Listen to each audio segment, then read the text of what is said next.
Hello, church family. Here's my first update for all of us on information regarding the current CDC and government restrictions on gatherings related to the COVID-19 pandemic and opportunities for continued faithfulness in worshiping together and caring for one another during this time.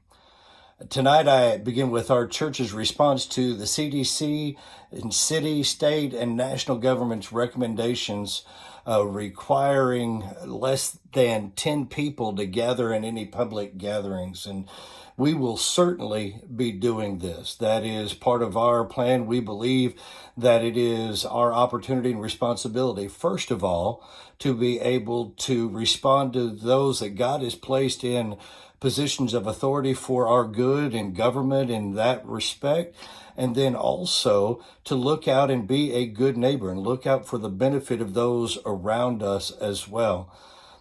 Certainly, this means that for the foreseeable future, all of our gatherings at the church house, if you will, and elsewhere will be suspended.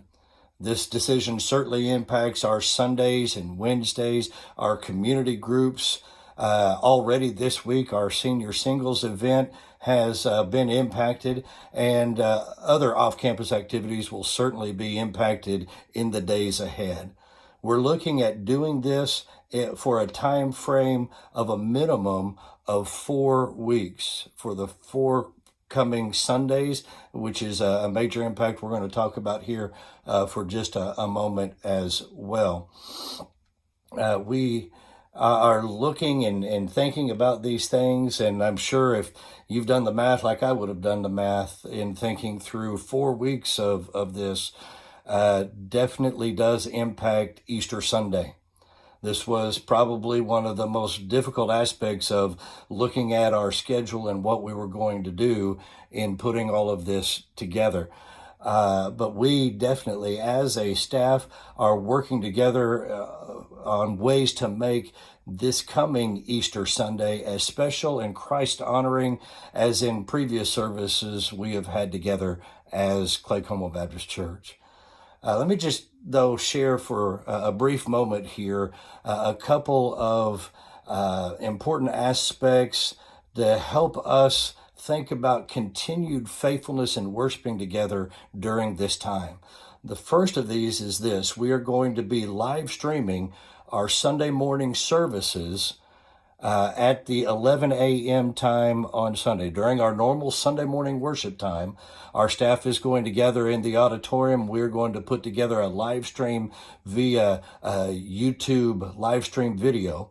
And Jamie's going to be coming along here in just a little bit to put together a video to share with us those kind of instructions on how we can connect to that opportunity for us to worship together. Though we may be in houses spread all across the area, we can come together for this time of worship in a way similar to what we are used to doing. And we also are working on ways to include those who may not have readily accessible internet access, and we are then getting copies of videos that we'll be able to deliver to them throughout the week in DVD format and things like that. Also, speaking of continued faithfulness in our worshiping together, we've had questions from some of you regarding how you would be able to continue your faithfulness in giving of tithes and offerings during this time. And I'm thankful for those questions, and here's the answer as we've talked to leadership and everybody of some ways to be able to continue doing that during this time. First of all, is to be able to simply mail in that tithe or offering to the church office to Mark Folt's attention, and as treasurer, he'll make sure that all gets taken care of. You could come by during the week. The church office is going to remain open unless things change from a recommendation standpoint of our government. Then we'll have to make necessary adjustments. But for the time being, our church office will be open during the week. You could bring that tithe or offering by during then. Our deacons are going to be checking in on folks, and you could ask them if they could bring it by or drop it off for you. We've had suggestions that maybe some of you who do online baking would be able to use your bill paying transactions and so forth to be able to schedule a way to do that through your own bank. Also, we have a church PayPal account, and we would be able to get that information. Jamie could get that information to you to allow you to give in that way also. So we're also looking at a few other opportunities along those lines. And as we find ways to be able to connect to that, we'll certainly pass along those updates as they come along. Finally, I just want to encourage everyone to check in on each other.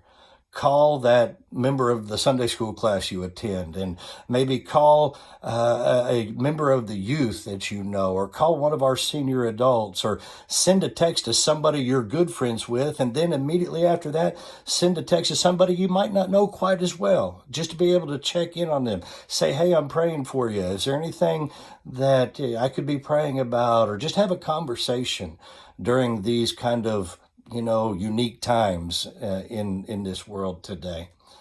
Well, that's about all I'm going to say for now. I've got some other things and in subsequent updates I'll be bringing. I'll pass that along as other thoughts come about how we can continue the life of the church. Hey, the church building itself may kind of be closed down for the moment, and we don't have access to it in the way we're used to thinking. But that doesn't stop us. Like we've said, the Bible says we are the church. It doesn't stop us from being the church. And I want to thank everybody for being able to just really rally around this opportunity to do life together, honestly, in a way we wouldn't have thought of normally. And I surely wasn't thinking of when I preached that series not too long ago. But we have this opportunity to care for one another in these unique ways during this time. Hey, I'll be back, like I said, with more to say later. God bless. By grace alone. See you later.